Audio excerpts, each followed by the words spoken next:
Allô? Oui, donc non, c'est pas une pression, au contraire, c'est une motivation supplémentaire de venir ici, retrouver notre public. On n'a pas eu la chance avant la CAN, donc le coach a eu l'idée de venir à Dakar et tenir cet entraînement devant notre public et surtout montrer à tous ces nouveaux joueurs que tout le peuple sénégalais est derrière nous et qui compte sur nous et qui nous envoie en mission. Maintenant, voilà, après cet entraînement passé, à nous de rester concentrés, de rentrer dans notre bulle et de pouvoir aller à cette CAN et essayer de la gagner, Inch'Allah. Oui, Fatou Diouf.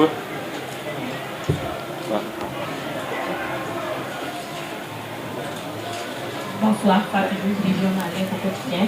Qu'est-ce que vous ressentez en refoulant la pelouse du stade Léopold Sédar Senghor qui était fermée depuis des années? Des souvenirs, que des bons souvenirs, beaucoup de fierté et surtout beaucoup de frissons quand on entend ce public crier, chanter, crier le nom du Sénégal, qui sont venus nous soutenir, nous montrer leur amour et leur fierté de représenter ce pays-là. Donc c'est juste une fierté, un immense plaisir pour nous d'être là aujourd'hui. Voilà, c'est pour ces moments qu'on joue au foot et ça nous booste encore plus et ça nous donne encore plus envie de commencer la CAN dès demain. Maintenant, voilà, à nous de rester concentrés avec beaucoup d'humilité et rester dans notre bulle. C'est bien de passer ce moment-là avec ce public, mais il ne faut pas oublier que notre objectif, c'est d'aller faire une bonne CAN et ça passera par un bon groupe.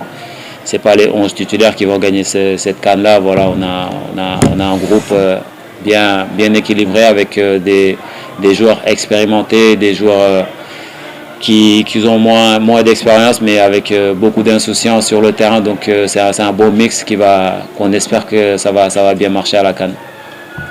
C'est au suivant. Bonjour, c'est Farima, journaliste sans limite TV. Aujourd'hui, beaucoup d'analystes, en tout cas et sportifs, pensent que le Sénégal part favori dans cette compétition. Est-ce qu'aujourd'hui, c'est une pression au niveau de la tanière? Je pense que ce n'est pas la première fois avant de partir à la CAN que beaucoup de journalistes nous mettent favoris. Mais voilà, nous on le sait, ces genres de choses, il faut laisser ça aux journalistes. Voilà, ça c'est juste des statistiques qu'ils disent en dehors du terrain, mais voilà, le plus important c'est ce qui se passe sur le terrain. Et je pense que à chaque fois, c'est pas toujours les favoris qui gagnent la CAN.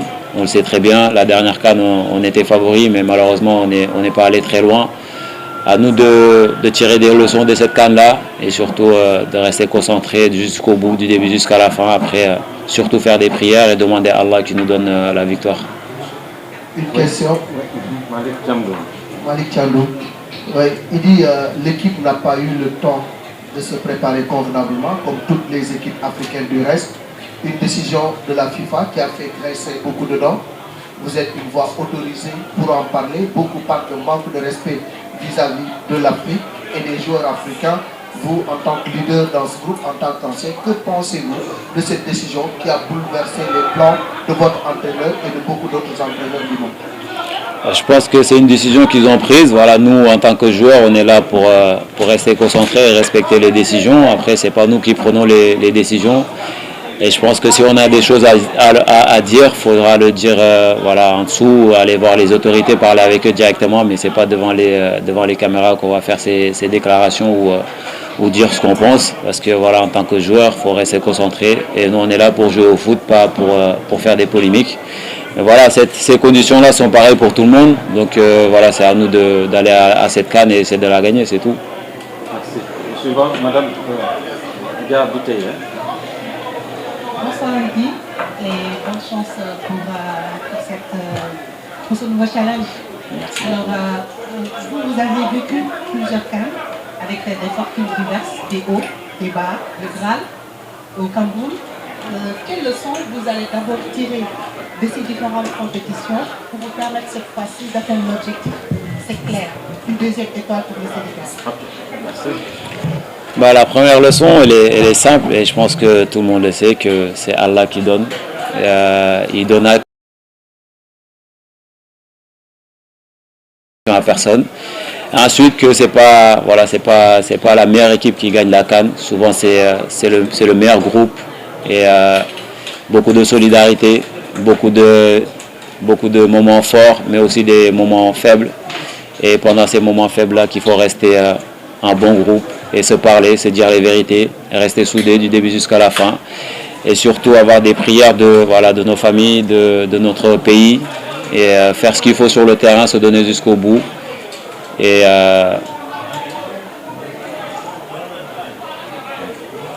ensuite, voilà, prendre du plaisir sur le terrain et tout donner sur le terrain pour essayer de gagner cette CAN. Oui, merci. Nous prenons la dernière question en français. Oui, Bamba, oui. Bonjour, Idi. Oui, allez-y. Bonjour, Idi. Bonne chance pour la CAN. Alors, vous avez joué la tanière. On a l'impression que la tanière vit bien. Y a-t-il des similitudes sur l'ambiance de la tanière lorsqu'on prenait la coupe par rapport à cette vie de tanière actuelle? Bien sûr, parce qu'on est dans notre continuité. Il n'y a rien qui a changé. Et même à la dernière CAN, le groupe vivait aussi très très bien. Mais malheureusement, voilà, on est sorti en huitième de finale. Et voilà, c'est comme ça qu'il fallait accepter. Ensuite, cette fois-ci, il faut apprendre de nos erreurs et continuer à travailler sur le terrain et aller essayer de tout faire pour gagner cette CAN. Merci. Sans transition, nous continuons en Wolof et Bamba a déjà le micro.